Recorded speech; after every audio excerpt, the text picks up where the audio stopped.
Bapak dia pula senyum. Hari ni kita nak buat pasport Ayana. Uyo. Fish. Uyo. Kita kena buat gambar pasport dia suruh peace. Peace. Ayana bangun.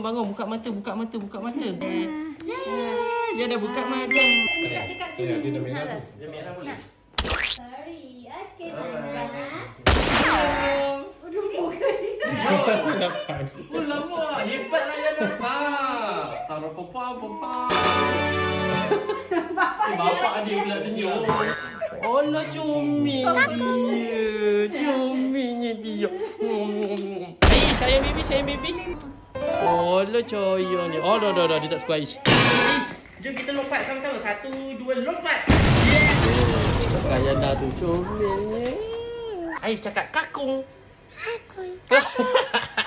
Kita tunjuk sikit. Wah, comelnya Ayana. Dia dah tidur dah. Woi, bangun. Tengok ni. Main. Okey. Masuk, Red. Wah. Ting. Uyo, boleh main ni lah, Aish. Taruh pepem. Aish nak apa? Uyo, dapat main lah. Dia dah tahu. Uyo. Sudah anda buat pasport, sila komen.